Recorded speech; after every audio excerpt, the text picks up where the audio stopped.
हुआ क्या? बढ़िया तो किधर था? तो बहुत बुरा हुआ लाला के साथ। देखो लाला की चोरी हो गई। क्या है लाला की चोरी हो गई? लाला तो लुट गया बिल्कुल। लुट गया? भरोसा ही क्या भाई? लाला लुट गया साहब, क्या कहते हैं? लाला लुट गया गाँव। लाला भी है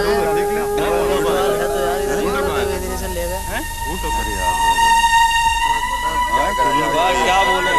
बोलो डकैती तो खत्म हो चुकी, डकैती पड़ गई, लाला लुट गया, क्या होगा? लाला बर्बाद हो गया। चंदू, डाकुओं की आवाज सुन के तुम जग गए थे क्या? हाँ, गोलियों की धाएं धाएं सुनकर हम सब जाग गए थे। फिर? डाकू आंगन में दीवार कूदकर आ गए। बापू ने कमरे का दरवाजा बंद कर दिया और शोर मचाने लगे। तभी एक डाकू की आवाज आई, लच्छी राम, सीधी तरह माल हमारे हवाले कर दो, वरना सबको गोलियों से भून दूंगा।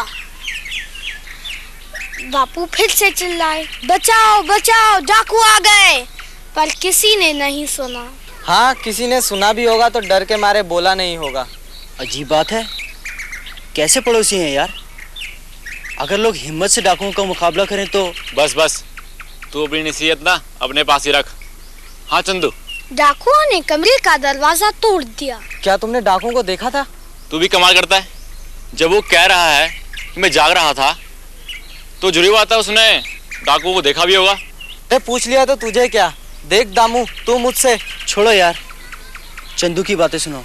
उन लोगों ने बापू को रस्सियों से बांध दिया और तिजोरी की चाबी मांगने लगे।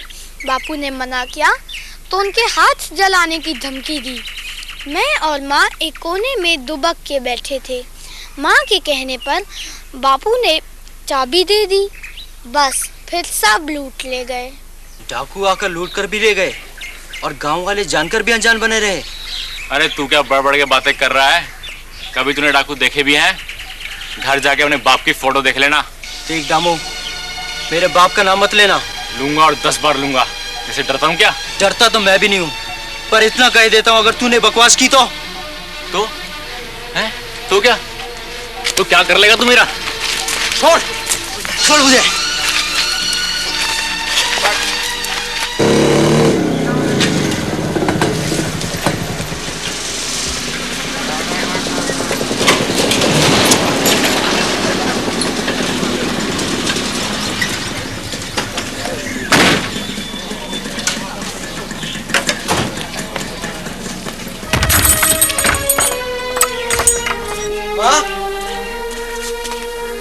क्या हुआ? अरे तेरी कमीज किसने फाड़ी है? फिर झगड़ा करके आया? मैं उस दामू के बच्चे को छोड़ूंगा नहीं। रईस बाप का बेटा है तो हुआ करे, अपने आप को ज्यादा ही समझता है। मैं उसे छोड़ूंगा नहीं माँ। क्यों, दामू से झगड़ा किया फिर से? हाँ, उस दामू के बच्चे ने मुझे बाप की गाली दी है। बस शांत हो जा। ऐसी छोटी छोटी बातों पे झगड़ा नहीं करते। माँ, तू इसे छोटी बात कहती है? उसने मुझे बाप की गाली दी और मैं सुन लूं? ये नहीं हो सकता माँ। बस बेटा, अब चल अंदर चल, कुछ खा पी ले। मैंने कहा है ना तुझसे, बगैर खाए पिए हर वक्त घर से बाहर निकल जाता है, फिर झगड़ा करके आता है। वो बात नहीं है माँ। पर माँ, पिताजी कहाँ हैं? वो क्या करते हैं? वो हमारे पास रहने क्यों नहीं आते? क्या उन्हें हमारी याद कभी नहीं आती? क्या पता बेटा, पर तुझे क्या, मैं जो हूं ना, तू मेरा हीरा है। बस मुझे तो इसी दिन का इंतजार है, तू पढ़ लिख के बड़ा हो जा बस। ठीक है, आ चलो।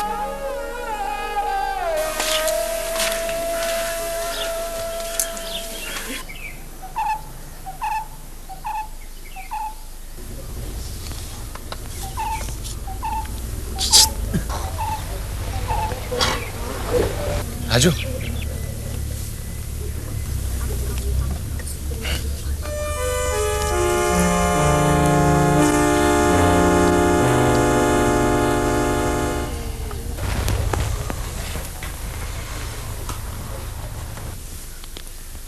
सर क्या बात? सर, किसी ने मेरे पैसे चुरा लिए हैं। तुम्हारे पैसे चुरा लिए? कौन कर सकता है इतनी हिम्मत? है सर, मैं बिल्कुल सही कह रहा हूँ सर। वहीं कहीं गिर गए होंगे। देखो वहीं देखो। सर मैंने देख लिया है, जब मैं पानी पीने गया था शायद तभी किसी ने चुरा लिए हैं। अच्छा, तो सबके बस्तों की तलाशी लो, चलो।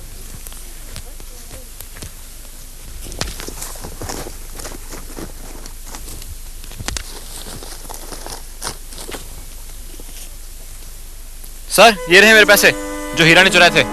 अच्छा, तो ये हीरा ने चुराए थे पैसे? नहीं सर।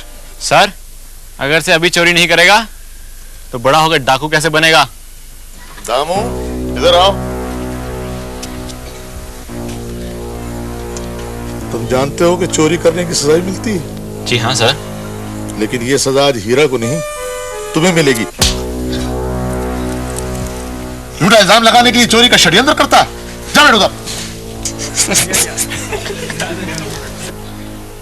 देखो दामू, मैं जानता था कि तुम्हारी कोई नई चाल है। तुम अपने आप को सुधार लो, वरना एक ना एक दिन स्कूल से निकाल दिए जाओगे, समझ गए?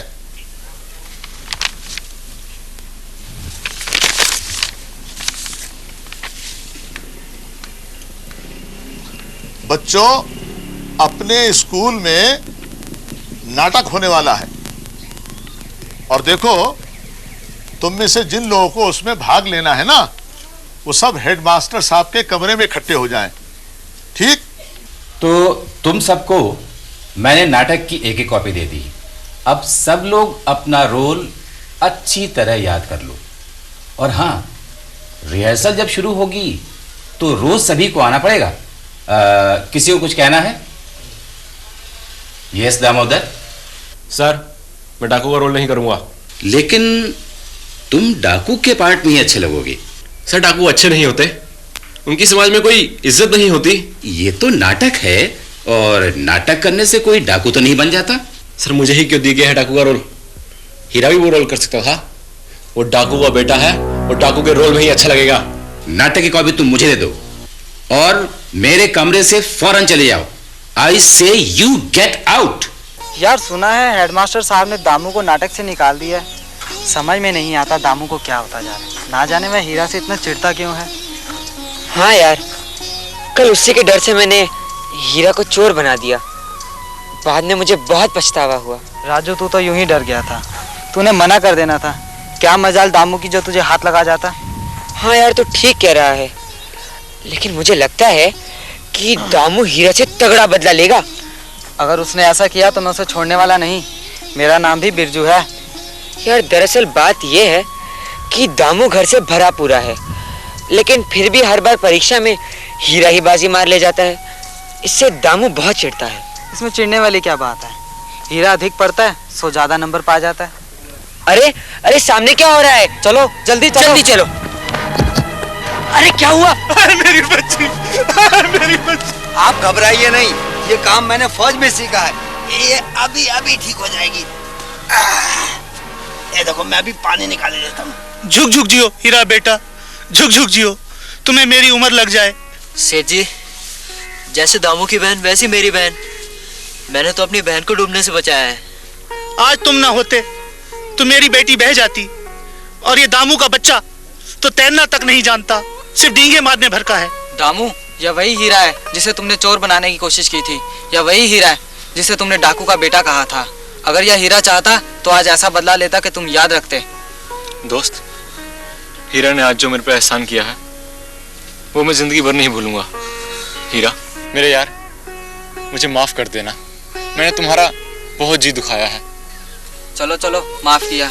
हीरा, हम सुबह तुम्हारे घर गए थे, पता चला कि तुम नदी पे नहाने आए हो और ढूंढते हुए यहाँ आ गए। क्यों, क्या बात है? अजायजपुर में मेला लगा हुआ है, आज इतवार भी है। अगर तुम तैयार हो तो चलें। देखो यार, तुम तीनों के पास साइकिलें हैं, तुम जाओ। मैं तो तुम मेरी साइकिल पे चलो ना। हीरा, अगर चलना हो तो ठीक है, तुम बहाने मत बनाओ। हम 4 लोग 3 साइकिल पे बहुत हैं। अच्छा, पर मैं माँ को तो बता दूं, वरना वो दिन भर परेशान रहेगी। तुम घर चलो, हम आए साइकिलें लेके। ये ले 5 रुपए रख ले। पहले से कहा होता तो कुछ और बना देती तेरे लिए। माँ, राजपुर दूर थोड़ी है, पहाड़ी के उस पार ही तो है। कहने को तो पहाड़ी के उस पार है, पास लगता है तुझे। दोपहरिया हो जाएगी जाते जाते। अच्छा वहाँ चलता हूँ। पहाड़ी की उस तरफ से जाइयो।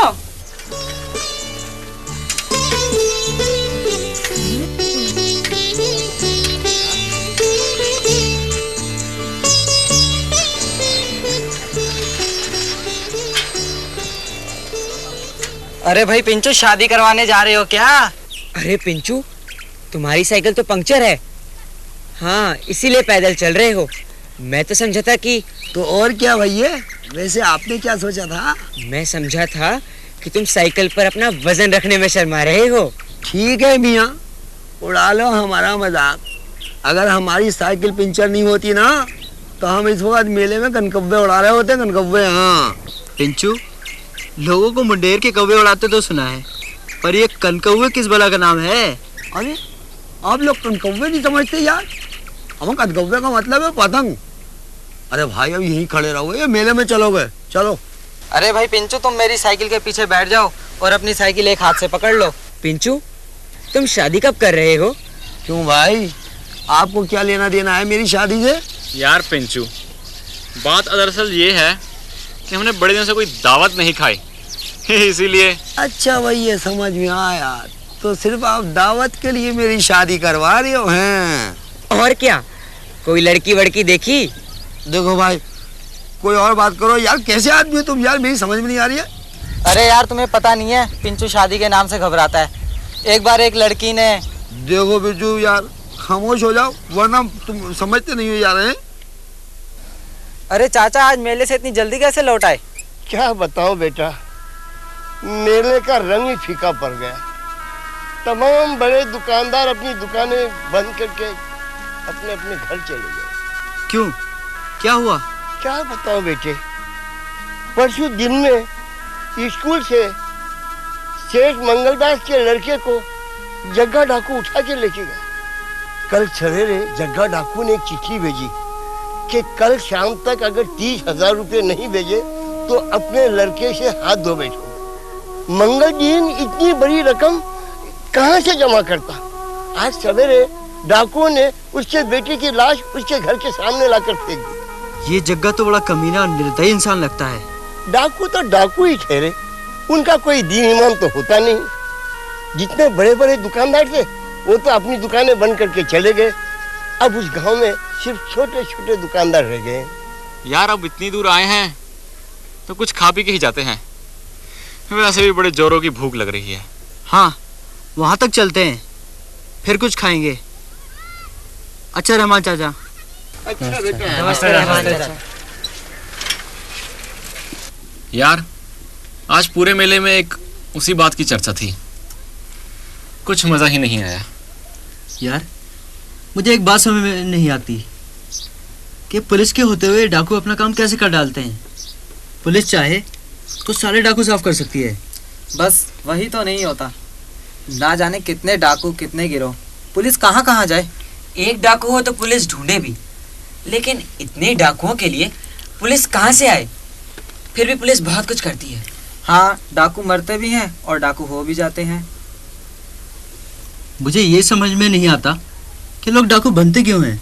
अपराध करते हैं, जेल से डरते हैं और बदला लेने के लिए डाकू बन जाते हैं। लेकिन जंगल में इनके खाने पीने का सामान और गोली बंदूकें ये सब कहाँ से आता है? शायद इसके लिए डाके डालते हैं। यानी एक अपराध से बचने के लिए कई कई अपराध कर डालते हैं।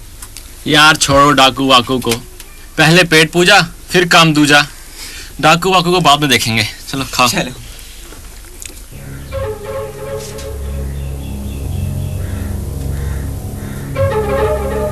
चलो भैया, जग्गा के गिरोह के खत्म होने से कुछ तो शांति हुई। आज पुलिस ने बड़ा काम किया। एक गिरोह खत्म होने से क्या होगा, और 4 नए खड़े हो जाएंगे। क्यों नहीं खड़े होंगे? साहूकार लुटते रहेंगे तो डाकू भी लूटेंगे। आखिर कोई कब तक जुल्म सहेगा? लो, ये भी आ गए डाकुओं की लाश देखने। अरे बेटा हीरा, अभी तेरे बाप की लाश नहीं आई। वो भी अपनी जान की कब तक खैर मनाए। देख बे बांके, अगर तूने अब एक लफ्ज भी बोला ना तो किस जुबान बंद करोगे? अगर तू एक शब्द और बोला ना तो चलो।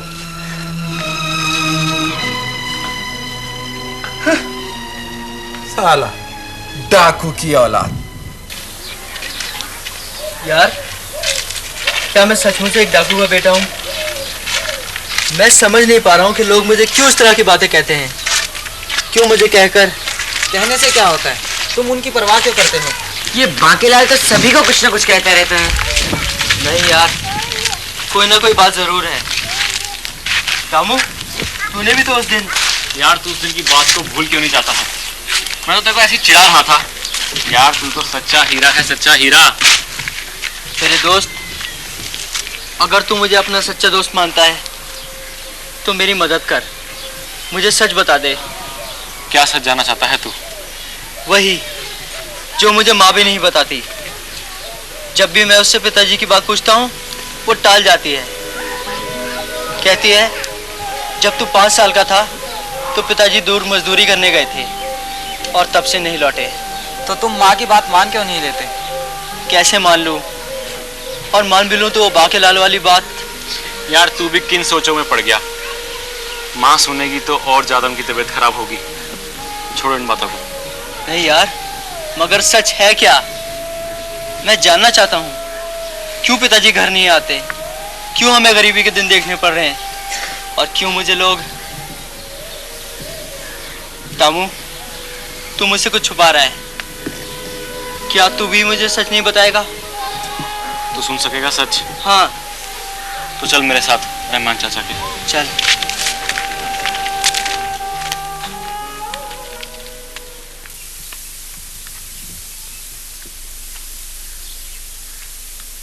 बेटे, ये क्या हो रहा है?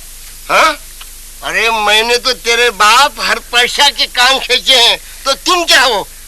चाचा, गलती हो गई, अब कभी ऐसा ना होगा, मुझे माफ कर दीजिए। आइंदा कभी ऐसा किया ना तो मुझसे कोई बुरा नहीं होगा। जीते रहो, जाओ चलो। अजीब बच्चे भी होते हैं। आदाब चाचा। आदाब बेटा, आदाब। बेटा शांति, लगता है तुमने हमारे लिए कोई अच्छी सी चीज ले आई हो।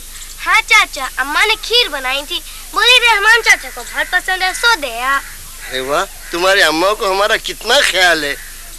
हमारी तरफ से बहुत बहुत सलाम कहना, और कहना कि तुम्हारी हाथ की बनी हुई खीर रहमान चाचा को बहुत ही पसंद है। अच्छा चाचा, चलती हूँ। आदाब। आदाब बेटा, आदाब। जीती रहो। अरे ये तिरंगम टोली कहाँ से आ रही है?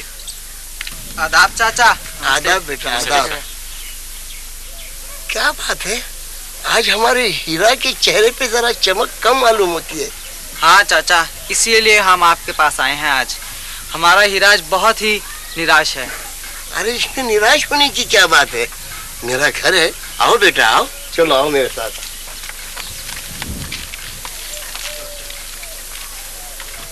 आओ बच्चों, कहाँ रहे इतने दिनों से? मैं तो देखता ही रहा, आज तक आप लोग नजर ही नहीं आए। बैठो, आओ बैठो। अरे तुम बिरजू हो ना? जी चाचा। राम नतन लाल के बेटे? जीते रहो, जीते रहो।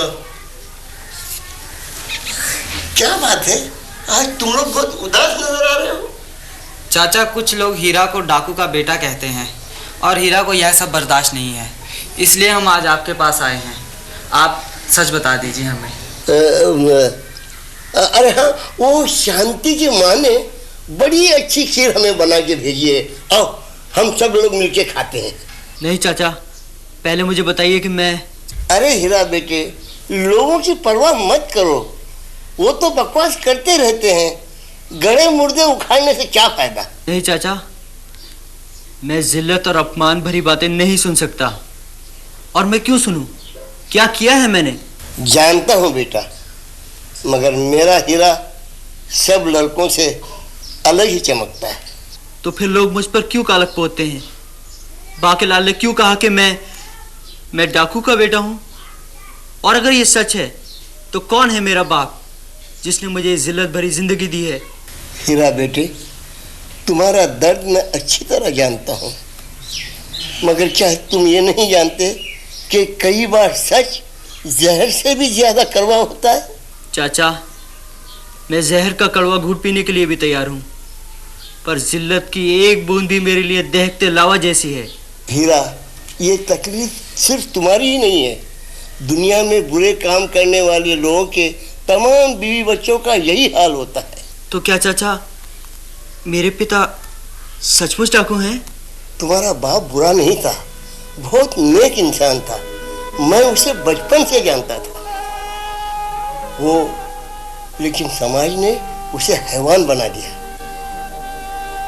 इतना भाईचारा था आपस में कि हमारे यहाँ होली के दिन मेरे घर आता था तो कहता था कि आज चाचा के दाढ़ी में रंग जरूर लगाऊंगा। कितना भाईचारा था। और भजन, कीर्तन, कव्वाली, ईद सब में वो हिस्सा लेता था। मगर वो भाईचारा समाज ने सब खत्म कर डाला। आज जहाँ देखो वहाँ गोलियों की आवाज, धमाकों की आवाज आ रही है। लेकिन चाचा, इसके लिए जिम्मेदार कौन है?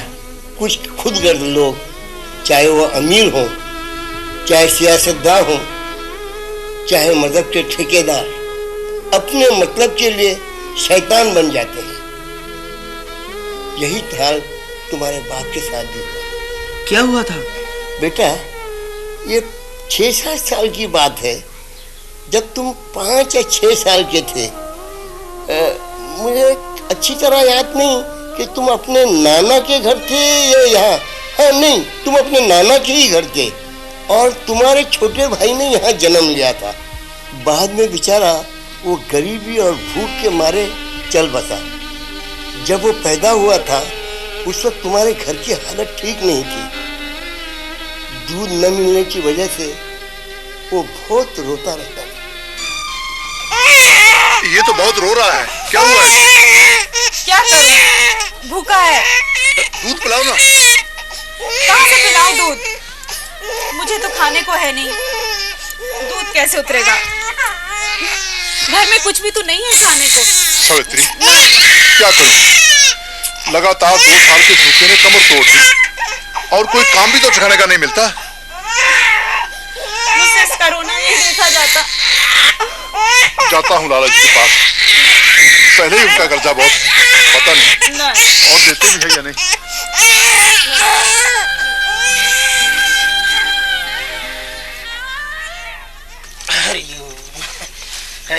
हरिओम। लाला जी, आप कहाँ जा रहे हैं? मैं तो आप ही के पास आ रहा था। अरे तुम्हें तकलीफ करने की क्या जरूरत है मन्ना? लाला दमड़ी प्रसाद तो खुद तुम्हारे घर जा रहा था। बात ये है लाला जी, मेरे का लड़का पैदा हुआ है। मुबारक हो। सावित्री की हालत बहुत खराब है, घर में कुछ भी खाने को नहीं। माँ भूखी होगी तो बच्चे को दूध कहाँ से देगी? लाला, मेरी कुछ मदद कर दे। मैं तुम्हारी क्या मदद कर सकता हूँ मन्ना है? जब गरीबी के इतने दिन गुजर रहे थे तो ये बच्चा पैदा करने की क्या जरूरत थी? है कुछ तो सोच लिया होता। बात तो ठीक है, पर इस वक्त मेरी मदद कर दो लाला। मैं क्या मदद करूं अब मन्ना? मैं तो वही करूंगा जो मेरे बही खातों में लिखा है। नहीं नहीं नहीं लाला, वही में नहीं, मेरी मदद करो। मन्ना, मैं तुम्हें साफ साफ बता दूं कि तुम्हारा खेत तो ब्याज में ही पूरा हो गया और बाकी रुपयों के लिए ये मैं कोर्ट से कुर्की की ऑर्डर ले आया हूँ। मेरा खेत, कुर्की, ये आप क्या कह रहे हैं? मैं बिल्कुल ठीक कह रहा हूँ। अब अगर तुम्हारे पास कुछ और बचा हो तो मैं कर्जा देने को तैयार हूँ। मेरी बात समझता नहीं है, बड़ा ही भोला है। मैं समझाता हूँ। देखो मन्ना, कि तुम्हारा कर्जा इतना बढ़ गया था कि उसके बदले में तुम्हारा खेत पूरे का पूरा मेरा हो गया है और आज से तुम्हारा मकान भी मेरा हो गया है। नहीं लाला, नहीं नहीं, मेरा मकान नहीं। अरे मकान नहीं? तुम बात को समझते क्यों नहीं हो? मैंने कोई यहाँ धर्म खाता खोल रखा है? अच्छा, शाम तक मकान खाली करके चाबी मेरे यहाँ पहुँचा देना, मैं चलता हूँ। नहीं लाला, नहीं, आराम कर लाला, दया कर। अरे दया करने वाली क्या बात है? अगर मकान के साथ, अपने खेत के साथ इतना ही प्यार है तो कहीं से मेरे रुपए लाकर दे दे और अपना मकान ले जा। मुझे तो बस रुपए से प्यार है, रुपए से। लाला, इतना निर्दयी मत बन, इतना निर्दयी मत बन। मेरे बच्चे, तेरी मदद तो अब ऊपर वाला ही कर सकता है। सुन, जिस भगवान ने तुझे वो बच्चा दिया है ना, उसे उसी के पास भेज दे। ऐसी नामुराद औलाद का क्या फायदा? और मुन्ना जंगल में चला गया। इसके सिवा बेचारे के पास कोई चारा भी नहीं था। एक अपमान का विरोध करने के लिए पिताजी ने इतना बड़ा पाप कर डाला, वो डाकू बन गए। बेटा, यहाँ यही होता है, किसी से झगड़ा हुआ, बदला लिया, बंदूक उठाई, जंगल चले गए और डाकू बन गए। डाकू बनना तो आसान है, पर कभी उन्होंने ये भी सोचा है कि उनके बीवी और बच्चों पर क्या बीतेगी?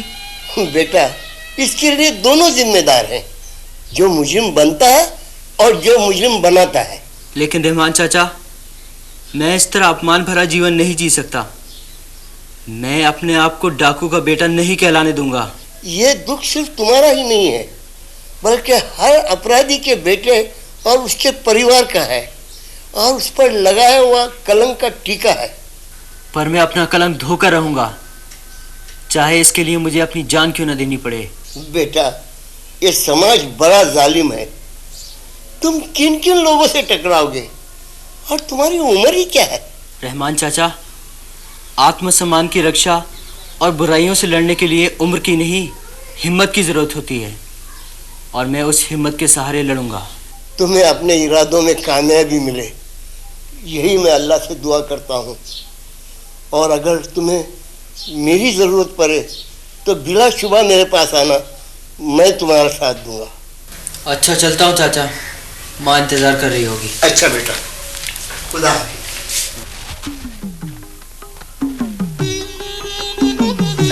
रहमान चाचा।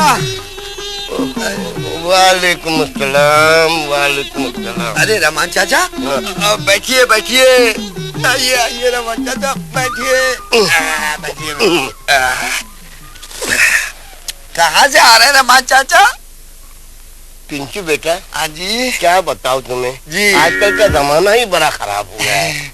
वो अपनी लक्ष्मी है ना, लालू प्रसाद जी की बीवी, हाँ, वो बेवा, उसकी बेटी की शादी थी। अच्छा। तो सामने वाला जो उसका लड़का, वो जहेज के मामले में आ गया कि हम बारात को वापस ले जाएंगे जी। तो खाक में कि हम इतनी पैसे बेचारी कहाँ से लाएगी जी। मैंने कहा कि भाई ऐसा कहो, वो जितना भी है वो दे सकती है, देके लड़का लड़की राजी है, तो फिर क्यों इसमें तुम दखल दे रहे हो?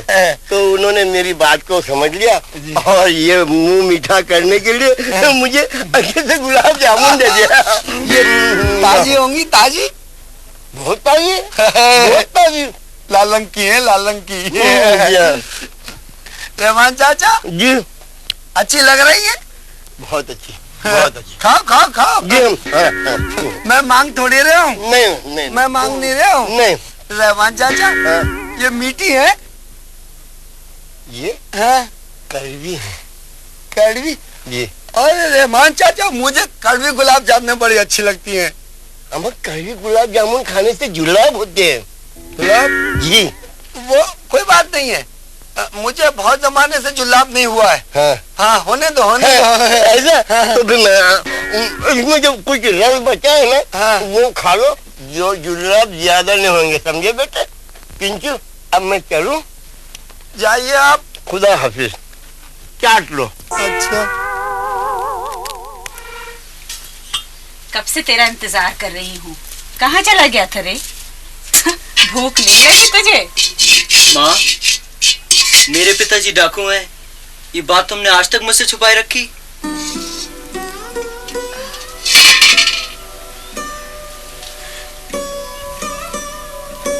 तुमने ये भी नहीं सोचा कि जब मुझे सच्चाई का पता चलेगा तो मुझ पर क्या बीतेगी?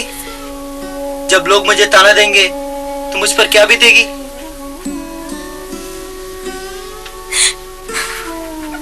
रो मत माँ, रो मत। तू ही तो मेरा आदर्श है, तूने ही तो मुझे कठिनाइयों में जीना सिखाया है। रो मत माँ, रो मत। मैं तो बेटा तेरे लिए ही जी रही हूँ। दुख तो यही है माँ कि पिताजी ने एक अन्याय के विरोध में एक के बाद एक अपराध कर डाला और तुझे दुख झेलने के लिए छोड़ दिया। सब समय और भाग का खेल है। नहीं माँ, मैं पिताजी के अपराधों की छाया अपने भाग पर नहीं पड़ने दूंगा। उस छाया में तुमने अपना जीवन दुख में बिताया है, अब और नहीं बिताने दूंगा। तेरे बस में क्या है बेटे? मेरे बस में मेरी हिम्मत और ताकत है माँ। मैं पिताजी से बदला लूंगा। क्या तू डाकू बनेगा? नहीं माँ, डाकू नाम से तो मुझे नफरत हो गई है। मैं पिताजी से तुम्हारे और अपने अपमान का बदला लूंगा, पर डाकू बनकर नहीं। बिना डाकू बने बदला लेना आसान नहीं है, और फिर लोहा ही लोहे को काटता है। तुम लोग जानते नहीं क्या डाकुओं की ताकत को? जानते हैं, उनकी सबसे बड़ी ताकत है बंदूक। मुझे तो डर नहीं लगता डाकुओं से, और ना ही मैं उनको बहादुर समझता हूँ। हीरा, ऐसा ना सोचो। अगर डाकू सचमुच इतने कमजोर होते तो क्या पुलिस उन्हें पकड़ नहीं लेती? इस इलाके में कितने डाकू होंगे? एक हो तो कोई बताए। मेरा ख्याल है 8-10 गिरोह तो जरूर होंगे। हाँ, एक गिरोह में कई सारे डाकू होते हैं। इनको खाने पीने को कौन देता होगा, और अपनी जरूरत का सामान कहाँ से लेते होंगे? सब कुछ मिल जाता है। लोग चुपचाप इनकी मदद करते हैं। इसे चाहे तो मजबूरी समझ लो या फिर डर। सुना है ये लोग बाजार में भी आते हैं भेस बदल कर, और अपनी जरूरत का सामान ले जाते हैं। लोग जानते हुए भी अनजान बने रहते हैं। और क्या, डाकुओं से उलझने का मतलब है सीधा मौत को बुलाना। देखो, हेडमास्टर साहब का बुलावा आ रहा है। तुम लोग यहाँ गपशप लड़ा रहे हो? अरे हेडमास्टर साहब तुम्हें वहाँ बुला रहे हैं यार। चलते हैं यार। पिंचू जी, ये लोग कह रहे थे तुम किसी पहले नौटंकी में नाचते थे, इसी वजह से शायद तुम्हारी शादी नहीं हो रही। फिर वही बात यार, शादी वाली कर रहे हो? अरे मैं पूछ रहा हूँ तुम्हारे पास कोई और टांग पेक है या नहीं है? पर तुम शादी के नाम से इतना चिढ़ते क्यों हो? ठीक है, मैं जाके कह देता हूँ कि वो लोग नहीं आ रहे। यहीं बैठे रहना। अच्छा हाँ। छोड़ो यार, क्यों परेशान कर रहे हो? एक बात बता दे रही हूँ, 4 दिन रह गए वो नाटक होने में। वो क्या करते हैं आप लोग? रिहर्सल। हाँ, वो कर लो। मैंने सुना यार टिकट खूब बिक रहे हैं। अब जल्दी आ जाओ। अच्छा जल्दी। हाँ, नमस्ते सेठ जी। नमस्कार। सेठ जी, स्कूल में एक नाटक होने वाला है, एक टिकट तो आपको लेना ही होगा। कौन सा नाटक है भाई? बहुत बढ़िया नाटक है सेठ जी, डाकुओं पर है। अरे भाई, गांव में कोई डाकुओं की कमी हो गई कि नाटक भी डाकुओं पे करने लग गए? अरे नहीं सेठ जी, इस नाटक में तो दरअसल ये बताया गया है कि अगर लोग डाकुओं की मदद करना बंद कर दें और पुलिस का साथ दें तो डाकू समस्या चुटकियों में हल हो सकती है। हमारे हेडमास्टर साहब ने लिखा है इसे। मुझे नहीं देखना ये नाटक वाटक। लगता है आपका डाकुओं का रोज का साथ है सेठ जी। अरे भाई, कोई धर्म का नाटक करो, हरिश्चंद्र पे करो, श्रवण कुमार के ऊपर करो। अच्छा, आप 2 रुपए निकाले, टिकट ले लीजिए बस।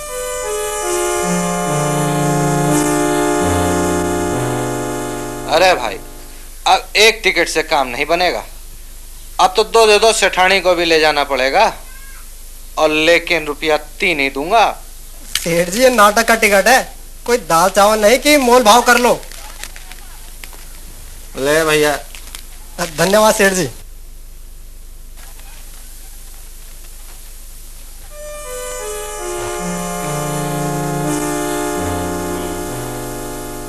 सरदार से कहूँगा ये नाटक देखने के लिए। लगता है हेडमास्टर के कुछ ज्यादा ही पंख निकल रहे हैं।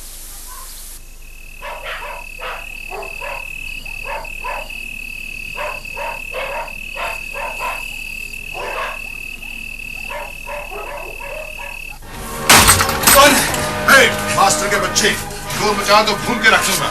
बड़ा आया नसीहत करने वाला, लोगों को हमारे खिलाफ भड़काता है, हमारा राशन बंद करना चाहता है। उठा ले इसके बच्चे को, अगर ठिकाने आ जाएगी। मेरे बच्चे ऐसा नहीं कर सकते, इसकी मां नहीं है, इसकी मां नहीं है, कि छत पे पैदा हुआ है, इसे नहीं आ सकते, इसे बचाओ। अरे मत जाओ, इसे मत ले जाओ, मेरे बच्चे को मत ले जाओ, मेरे बच्चे को मत ले जाओ।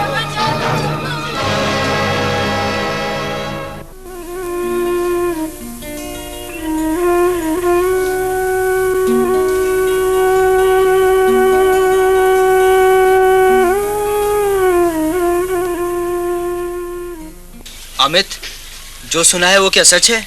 हाँ, कल शाम डाकू भी वेश बदल कर नाटक देखने आए थे। उन्होंने नाटक में जो कुछ देखा वो उनको बुरा लग गया। बस तड़के 4 बजे वो हेडमास्टर साहब के घर में घुसे और संजीव को उठा ले गए। कुछ पता लगा कि वो लोग थे कौन? कुछ पता नहीं। हेडमास्टर साहब भी क्या पहचानते, वो तो इतना घबरा गए थे कि सो तो अभी भी लग रहा है। देखो ना संजीव के लिए कितने दुखी है। क्यों ना हो, एक ही तो बेटा था उनका, बचपन में बेचारे की माँ मर गई, बड़े दुख से पाला है। इस तरह तो डाकू किसी भी लड़के को उठा ले जाए और लोग हाथ पर हाथ रखे रहेंगे। बिरजू, क्या सोच रहे हो? दामू, क्या सीखा हमने हेडमास्टर साहब के नाटक से? यार मुझे तो ये डर है कि संजीव का भी वही हाल ना हो जो गांव के सेठ के लड़के का हुआ। नहीं, हम संजीव के साथ ऐसा नहीं होने देंगे।